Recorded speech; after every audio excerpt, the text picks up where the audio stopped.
Long before his name became synonymous with Ireland, before cathedrals honored his memory, before kings respected him, and centuries before millions would celebrate his feast day every March 17th, Patrick was simply a teenager with little concern for God or the future. The world he knew was comfortable. He was born sometime in the late 4th century in Roman Britain, likely along the western coast, into a family that enjoyed both wealth and social standing. His father, Calpurnius, was a deacon in the local Christian community and also served as a minor Roman official responsible for collecting taxes.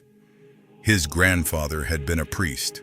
Christianity surrounded Patrick from birth, but it remained little more than a family tradition in his young heart. Years later, Patrick himself would admit this with remarkable honesty in his autobiographical work, Confessio. He confessed that although he had heard the teachings of Christ since childhood, he rarely listened.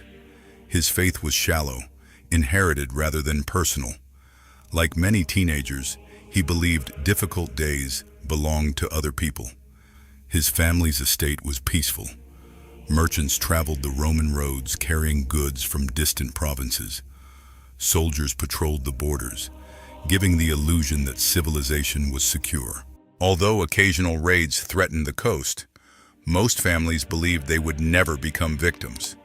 Patrick certainly believed that. Everything changed in a single night. Without warning, dark ships appeared along the shoreline. Irish raiders, experienced and merciless, struck with terrifying speed. These were not random thieves, but organized bands of warriors seeking valuables, livestock, and above all, human captives. During this period of history, slave trading was a profitable business.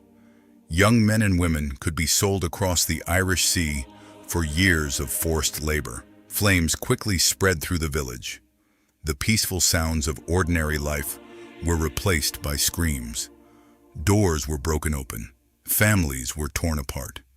Parents desperately searched for their children while armed invaders dragged captives toward the waiting ships.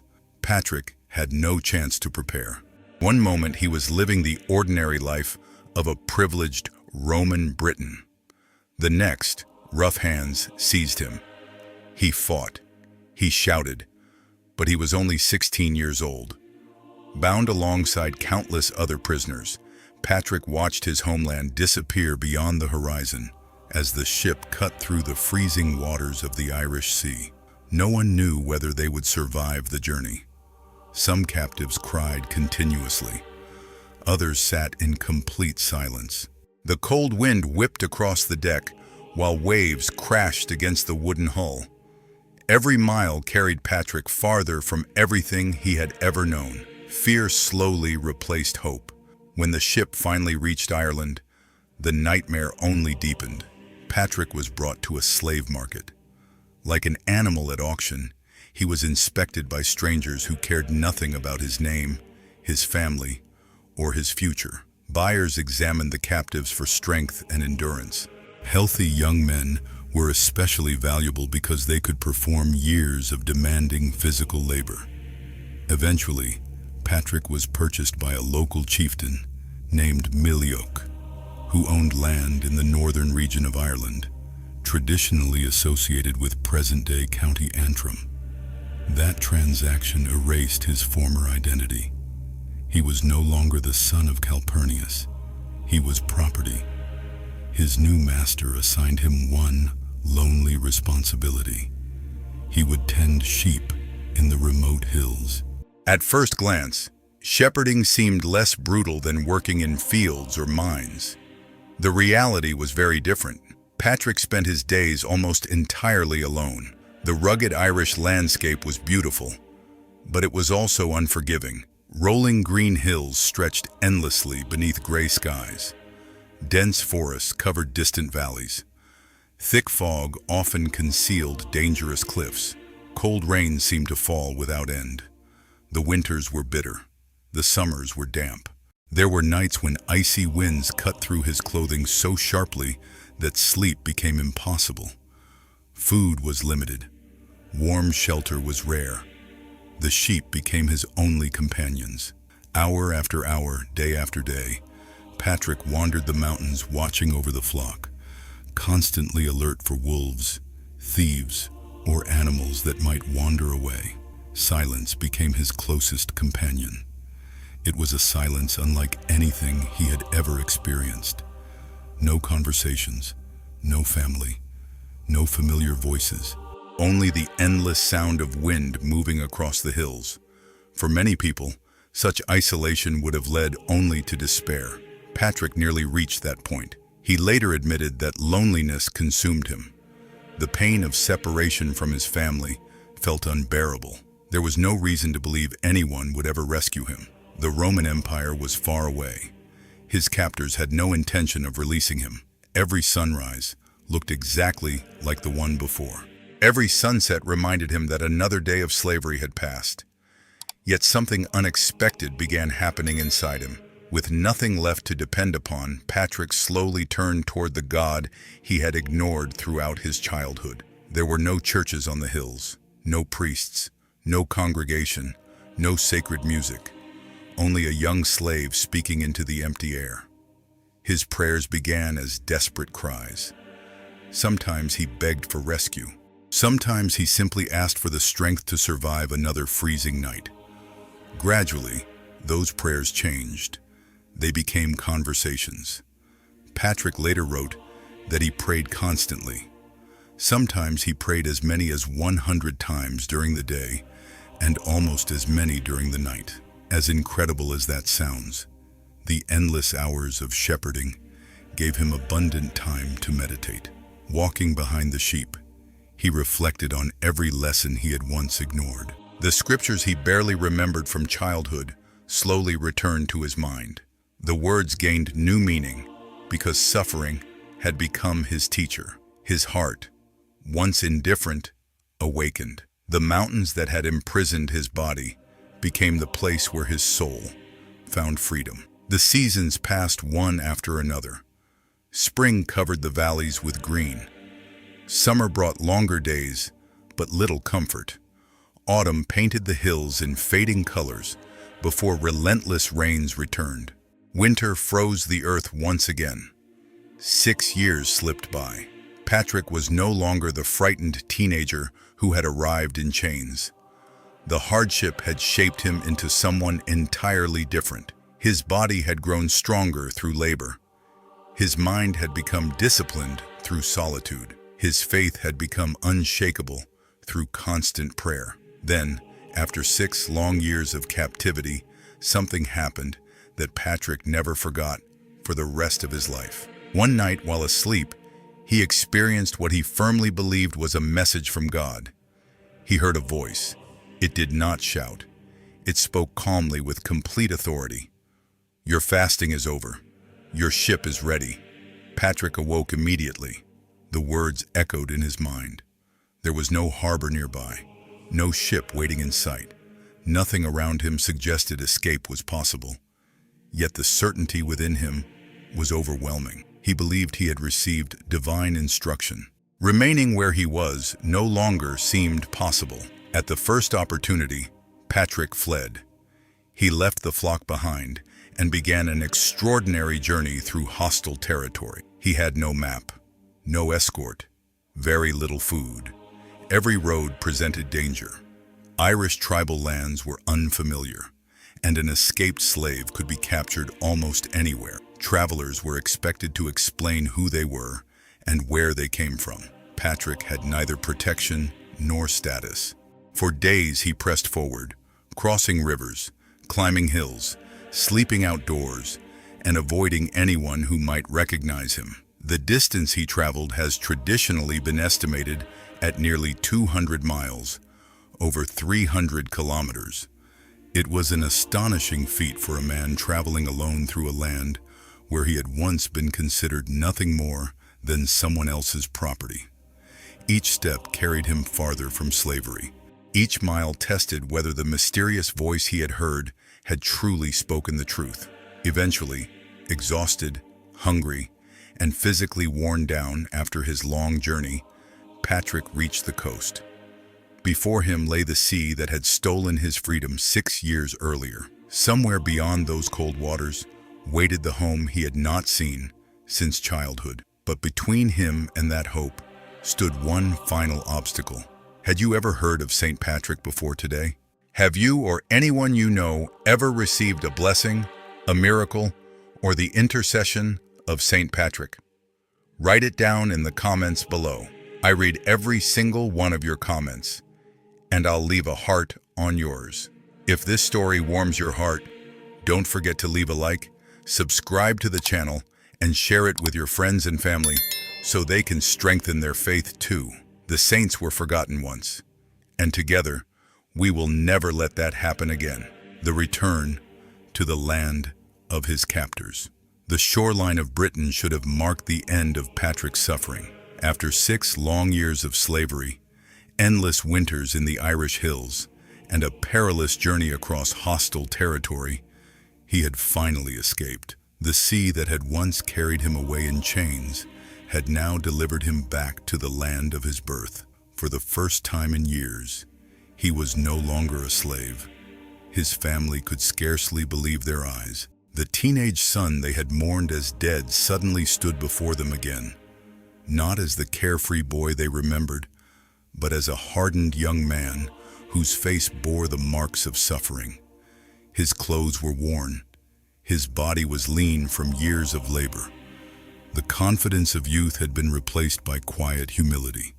His parents embraced him with tears of joy. Neighbors celebrated what seemed impossible. A miracle had happened. Against every expectation, Patrick had come home. His family begged him never to leave again. They had already endured the pain of losing him once. Now that he was safe, they wanted him to rebuild the life that had been stolen from him. They could provide comfort, security, and everything he had lost during those terrible years in Ireland. To everyone around him, the future appeared obvious. Forget the past. Start over. Live in peace. But peace refused to settle inside Patrick's heart.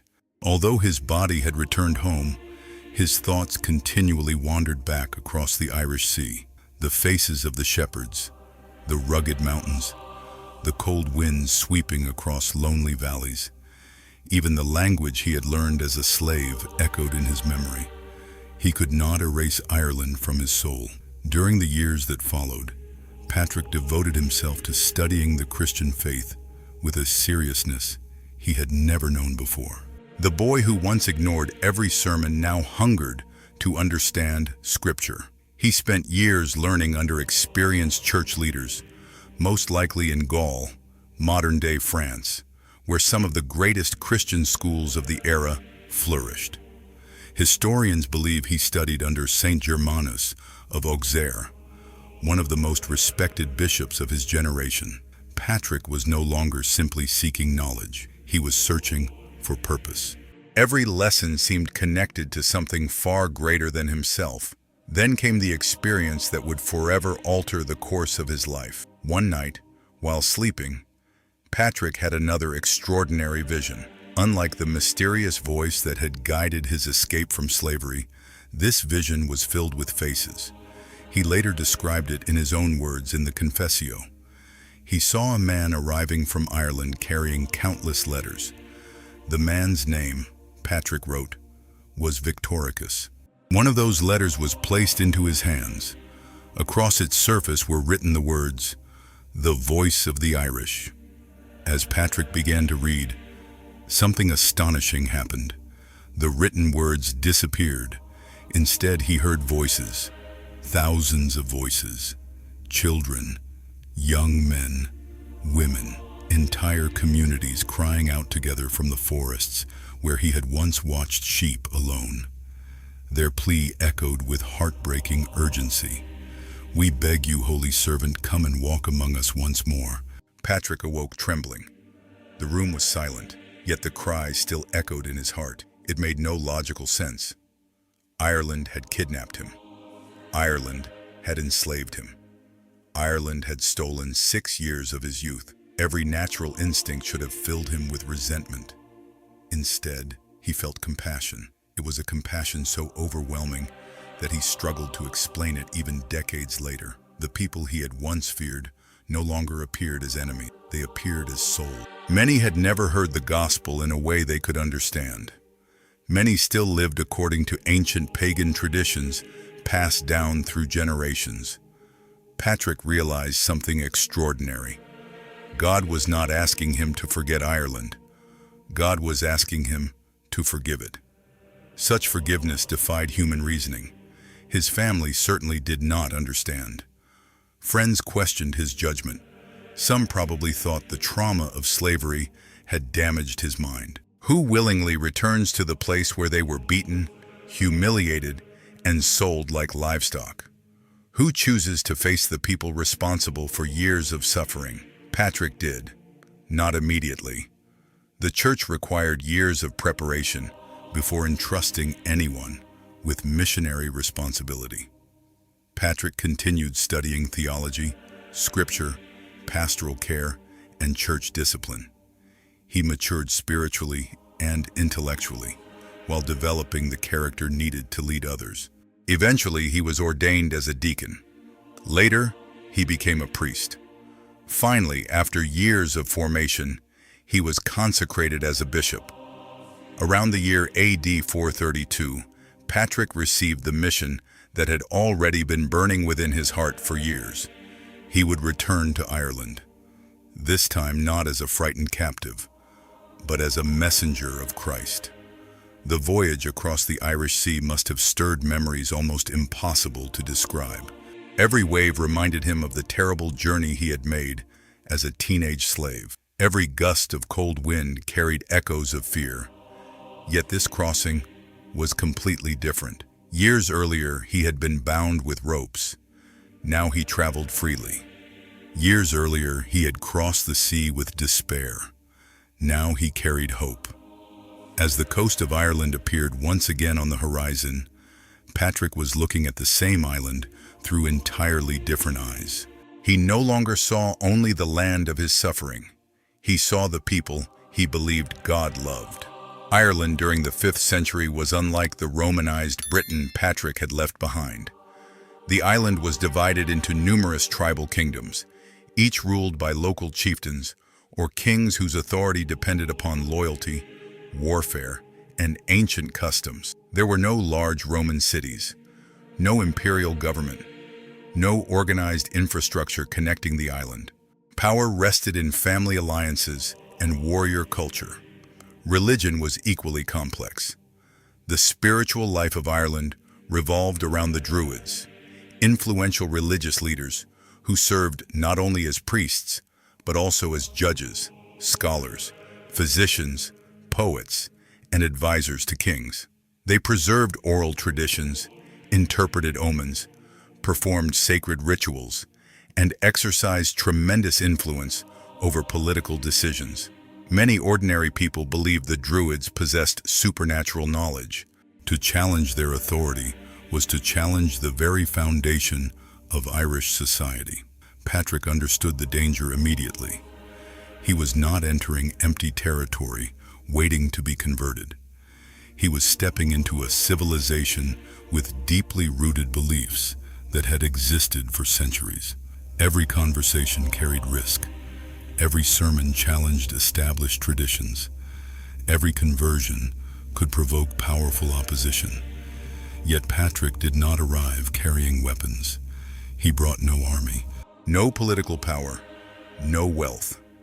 His only authority rested upon the faith that had been born during lonely nights as a shepherd.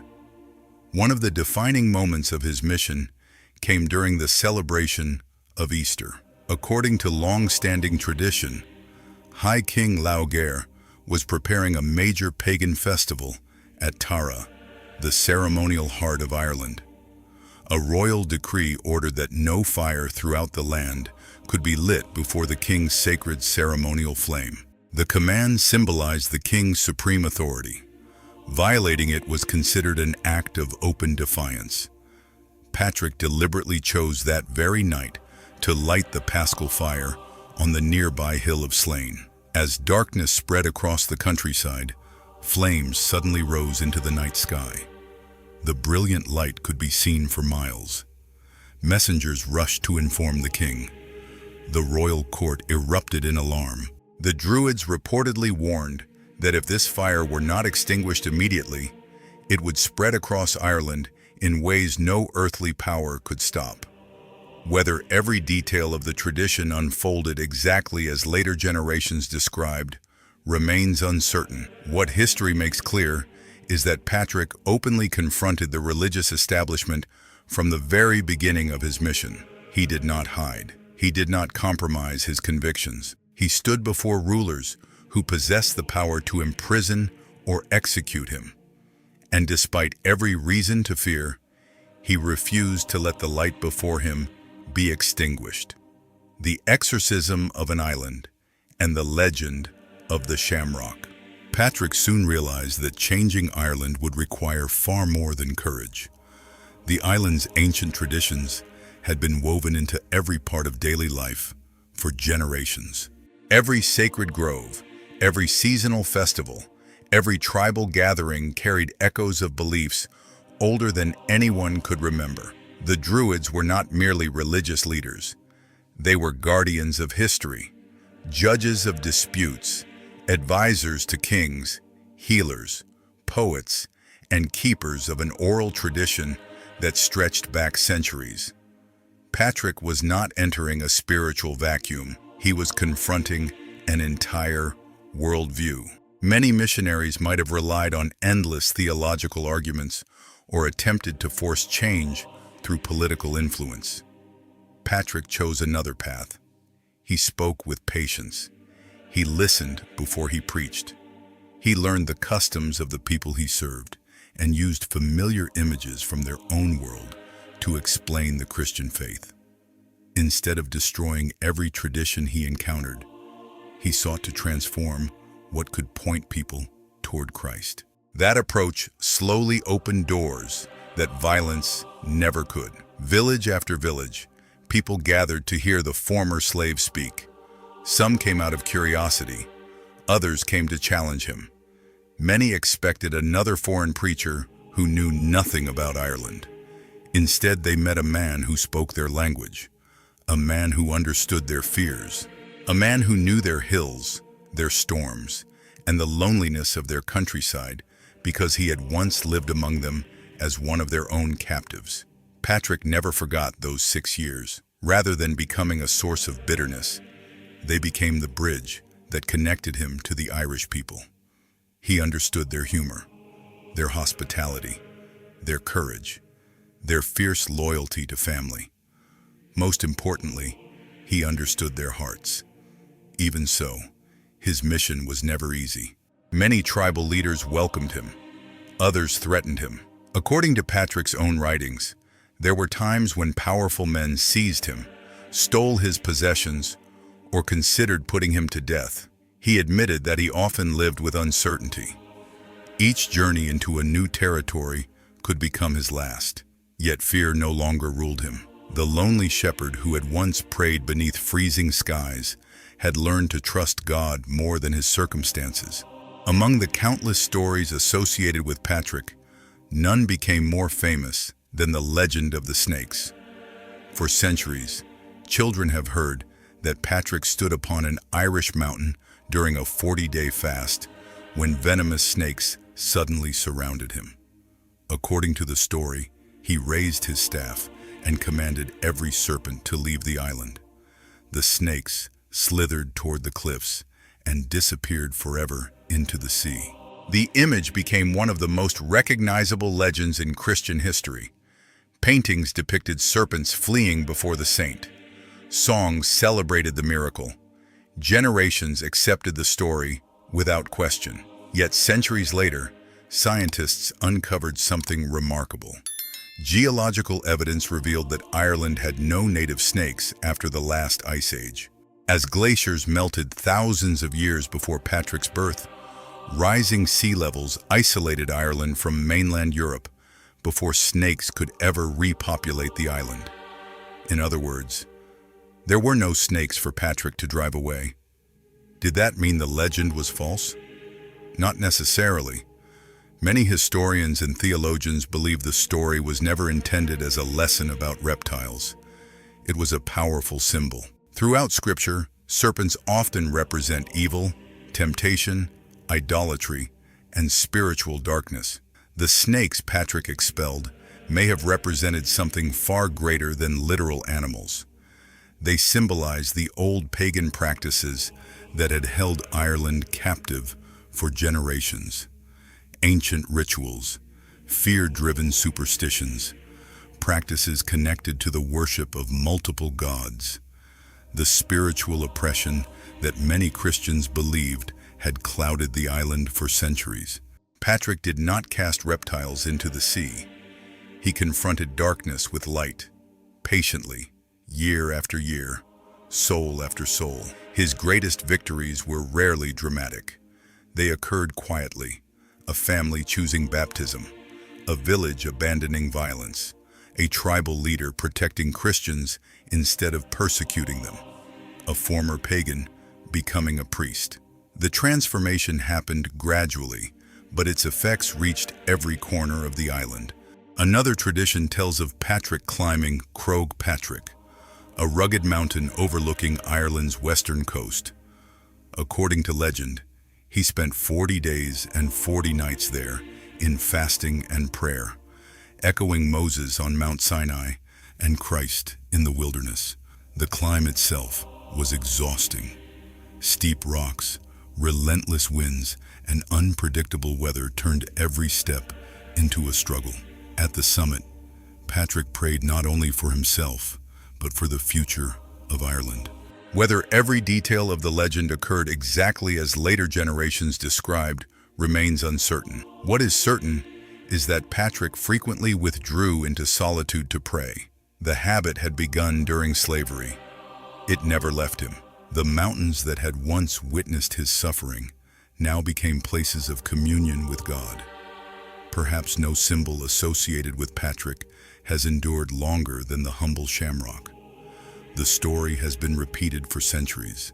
One day, while teaching newly converted Irish villagers about the mystery of the Holy Trinity, Patrick noticed a small shamrock growing beneath his feet. He bent down and gently plucked it from the earth. Holding the tiny green plant between his fingers, he asked a simple question. "How many leaves do you see?" "3," the people answered. "And how many plants?" "1." Patrick smiled. He explained that Christians believe in one God, not 3 gods. Yet within the one divine nature exists the Father, the Son, and the Holy Spirit. Distinct persons, one God, like the shamrock, 3 leaves, 1 stem. Whether this event happened exactly as tradition describes cannot be proven. The earliest written accounts appeared centuries after Patrick's death. Nevertheless, the symbolism became deeply rooted in Irish Christianity. The shamrock soon appeared in art, manuscripts, churches, and eventually throughout Irish culture itself. Today it is impossible to think of Ireland without imagining that simple green leaf. Its meaning extends beyond national identity. It represents Patrick's extraordinary ability to explain profound spiritual truths through ordinary things. He never relied upon complicated philosophy when simple beauty could speak more clearly. His mission continued for decades. He traveled constantly between kingdoms. He baptized thousands of converts according to ancient tradition. He ordained priests. He consecrated bishops. He encouraged women who chose religious life and supported the growth of Christian communities across the island. Schools and monasteries slowly emerged as centers of learning. Generations later, those Irish monasteries would preserve countless biblical manuscripts, classical writings, and works of history during the chaotic centuries following the collapse of the Western Roman Empire. Without realizing it, Patrick's influence would extend far beyond Ireland itself. Europe would eventually feel the impact of seeds planted by one former slave. Yet Patrick never described himself as a conqueror. In his own writings, He repeatedly called himself a sinner and the least of all believers. He claimed no greatness, no brilliance, no extraordinary power. Everything, he insisted, had been accomplished through the mercy of God. Perhaps that humility explains why his story has survived for more than 15 centuries. He did not return to Ireland seeking revenge against those who had enslaved him. He returned because love had become stronger than fear. And little by little, without armies, without political authority, and without wealth, the former captive witnessed something almost unimaginable. The spiritual landscape of an entire island began to change before his eyes.